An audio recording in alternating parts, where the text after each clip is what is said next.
Horror ഒന്നും പറയാൻ പറ്റത്തില്ല. കൊള്ളാം. അടിപൊളി ബാക്ക്ഗ്രൗണ്ട് മ്യൂസിക് അടിപൊളി കേട്ടോ. ബാക്ക്ഗ്രൗണ്ട് മ്യൂസിക് എന്നല്ലേ പശ്ചാത്തല സംഗീതമൊക്കെ ഉണ്ടല്ലോ, അതിനല്ലേ ബാക്ക്ഗ്രൗണ്ട് മ്യൂസിക്. അതല്ല, നമ്മൾ കുറച്ചും കൂടെ ഡീറ്റെയിൽ ആയിട്ടുള്ള പരിപാടി ഉണ്ടല്ലോ, മറ്റേ പൂച്ചയൊക്കെ നടന്നു പോകുമ്പോഴുള്ള സാധനവും കാറ്റടിക്കുന്ന പരിപാടി, അങ്ങനെ കുറച്ചും കൂടെ ഡീറ്റെയിൽ ആയിട്ടുള്ള സാധനം. അത് അടിപൊളിയായിട്ട് ആ കാറ്റൊക്കെ വീശുമ്പോൾ നമുക്ക് ആ തണുത്ത കാറ്റടിക്കുന്നതെന്നുള്ള നമുക്ക് ഫീൽ ചെയ്യുന്നുണ്ട്. ഇതുപോലെ സൈലന്റ് ആയിട്ടുള്ള ഓഡിയൻസിൻ്റെ കൂട്ടി നിന്ന് കണ്ടു കഴിഞ്ഞാൽ ഭയങ്കരമായിട്ട് എക്സ്പീരിയൻസ് ചെയ്യാൻ പറ്റും. കാരണം നമ്മൾ ഈ ചില പേടിക്കുന്ന സിനിമ കാണുമ്പോൾ വെറുതെ കുറേ കമൻറ്റുകളൊക്കെ വരുമല്ലോ, അപ്പം അങ്ങനെയൊന്നും ഇല്ലാതെ നല്ലൊരു ഓഡിയൻസിൻ്റെ കൂടെ കണ്ടതുകൊണ്ടാണെന്ന് തോന്നുന്നു കുറച്ചും കൂടെ എക്സ്പീരിയൻസ് ചെയ്യാൻ പറ്റും.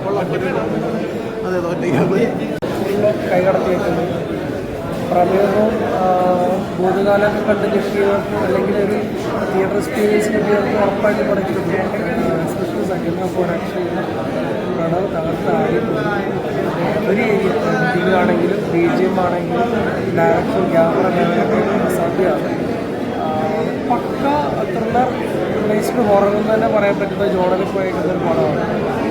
തിയേറ്റർ വാശം വായിക്കുന്നതിനാണ് എഡിയൊക്കെ അടുത്തേക്കുന്നത് ഒരു ഭയങ്കര രസമായിട്ടാണ്. ഈ നിയറസ്റ്റ് വന്നതിനനുസരിച്ച് നല്ലൊരു ഹൊറർ ടച്ചുള്ളൊരു എനിക്ക് ഫീൽ ചെയ്തേക്കുന്നത്. റിയൽ അടിച്ചൊരു ഫീൽ കിട്ടിയില്ലേ? ഒന്ന് കാണാം, അത്രയും പറയാനുള്ളൂ, വേറെ ഒന്നും പറയാനില്ല.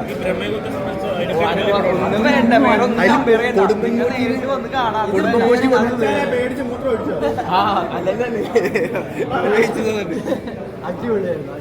എല്ലാവരും തിയേറ്റർ വന്ന് പടം കാണുക. മീൻസ് എന്നാ പറയുക, മുടക്കിയ പൈസ ഉണ്ട്, അത്ര പേടിക്കാനുണ്ട്. ചുമ്മാ പറയുന്നുണ്ട്, ചുമ്മാ ഏതെങ്കിലും എന്നാ പറയുക, ഏതെങ്കിലും വെള്ളക്കാരി കൊടുക്കുക അങ്ങനത്തെ സാധനം ഒന്നല്ലേ ഇത്. വേറെ സാധനം ഇതിനു മുൻപേ ഭൂതകാലം ഇറങ്ങി, പ്രമേയം ഇറങ്ങി. ഇപ്പം അതുമായിട്ടൊന്നും കമ്പയർ ചെയ്യാൻ പറ്റില്ല. ഇത് വേറെ, അത് വേറെ, ഇത് വേറെ തന്നെ തിയേറ്ററിൽ നമുക്ക് കാണാൻ പറ്റുന്ന ഒരു സാധനം. മീൻസ് ഇതിൻ്റെ ഡയറക്ടറിൻ്റെ പടമാണ് ഭൂതകാലം. അതിനേക്കാളും അതിനപ്പുറം ഒക്കെ നിൽക്കുന്ന ഒരു ഐറ്റമാണ്. തിയേറ്ററിൽ വന്ന് കാണാൻ അത്ര പറയാനുള്ളൂ. എല്ലാവരും തിയേറ്ററിൽ വന്ന് കാണാം. പ്രണവ് മോഹൻ കണ്ടിട്ട് ഒരു രക്ഷയില്ല. പടം ശരിക്കും നമ്മളിങ്ങനെ പേടിപ്പിച്ച് അവസാനം വരെ ആ ഒരു പേടി ഉള്ളിൽ നിന്ന് പടം കണ്ട് തീർക്കേണ്ട ഒരു അവസ്ഥയാണുള്ളത്. പടം സീനാണ്. ഒരു ഓൾ ഇന്ത്യ ലെവലിൽ ചർച്ച ചെയ്യപ്പെടും. കാരണം അത്യാവശ്യം നല്ല രീതിക്ക് പേടിക്കാനുള്ള എലമെൻ്റൊക്കെ അടിപൊളിയായിട്ട് തന്നെ ചെയ്ത് വെച്ചിട്ടുണ്ട്.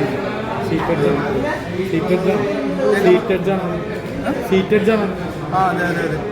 നമ്മൾ ശരിക്കും വേറൊരു ലെവലിലേക്ക് പോകും. പിന്നെ മ്യൂസിക്കും ഒന്നും പറയേണ്ട കാര്യമില്ല, എല്ലാം വേറെ ലെവലിലാണ്. മ്യൂസിക് പിന്നെ രാഹുൽ സുധാസിൻ്റെ സിനിമകളൊക്കെ കണ്ടിട്ടുള്ളതല്ലേ, എക്സ്പെക്ടേഷനിൽ പോയാൽ മതി. പടം എന്തായാലും ചെറിയ പിള്ളേർക്കൊന്നും വന്ന് കാണാൻ പറ്റില്ല. അതെ, പുള്ളി ആ പടത്തിൻ്റെ പുള്ളിക്ക് ശരിക്കും ഇങ്ങനൊരു പണി കിട്ടിയ അതുപോലെയാണ് ചെയ്തത്. അത് ഡയറക്ടറിൻ്റെ പറയാണ്ടിരിക്കുകയാണ്, ഡയറക്ടറിൻ്റെ കഴിവാണ്. റിയലിസ്റ്റിക് ആയിട്ട് ഒരു ചെറിയ ആദ്യ ലൊക്കേഷൻസ് ഒന്നും ഇല്ലാണ്ട് നല്ല രീതിക്ക് എങ്ങനെ ഒരു പടം ചെയ്യാനുള്ളത് കാണിച്ചു. കാരണം തീർന്നതിന് ശേഷം ഒരു രാഹുൽ ഡയറക്ടറിൻ്റെ ഒരു മാർക്കുണ്ട്. എല്ലാ പടത്തിലും പ്രേതത്തിനെ പറ്റി പുള്ളിക്കൊരു അത് നല്ല അടിപൊളിയായിട്ട് ചെയ്തു. Thank you.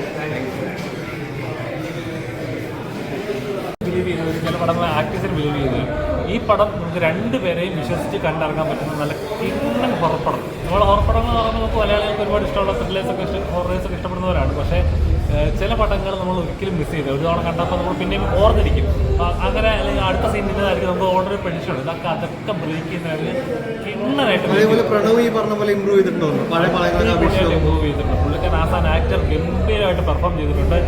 ഒരുപാട് ആക്ടേഴ്സിനെ വെച്ചിട്ട് ഡയലോഗൈസ് ചെയ്യുന്ന പെർഫോം ചെയ്യുന്നതൊക്കെ സിംഗിളായിട്ട് പെർഫോം ചെയ്യാന്ന് പറയുന്നത് ചെറിയൊരു കാര്യമല്ല സ്ക്രീനിനകത്ത്. പക്ഷേ പുള്ളിക്കാരൻ ഗംഭീരമായിട്ട് ചെയ്തിട്ടുണ്ട്. ഫസ്റ്റ് ഹാഫ് കാണുമ്പോൾ നമുക്ക് ഈ പറഞ്ഞ പോലെ ചെറിയൊരു പ്രഡിക്ഷൻ ഉണ്ടാകും. ആ സെക്കൻഡ് ഹാഫ് ഇന്ന പോലെ ആയിരിക്കും, സ്റ്റോറി ഇന്ന പോലെ ആയിരിക്കും പോകുന്നത്, ഇതായിരിക്കും ട്വിസ്റ്റ്, ഇതായിരിക്കും പ്ലോട്ട്.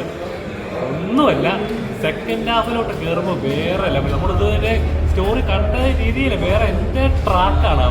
ഒരു എന്താ പറയുക, നമ്മൾ എടുത്തു പറയേണ്ട സൗണ്ട് എൻ്റെ മോനെ മൈന്യൂട്ട് സൗണ്ട് എന്ന് വരാൻ അതിനകത്ത് ആ നിങ്ങളുടെ തിയേറ്ററിൽ തന്നെ കാണാൻ ശ്രമിക്കും മാക്സിമം കേട്ടോ. OTT-ലോ ഹോം തിയേറ്ററിൽ നിന്ന് കാണാൻ നോക്കിയാൽ ഈ സൗണ്ട് എഫക്ട്സ് ഞങ്ങൾക്ക് ഒരിക്കലും ഒരു ഉറപ്പടത്തിൻ്റെ ഫീൽ കിട്ടത്തില്ല. തിയേറ്ററിൽ തന്നെ മാക്സിമം കാണാൻ ശ്രമിക്കുക. ഗംഭീര പടം.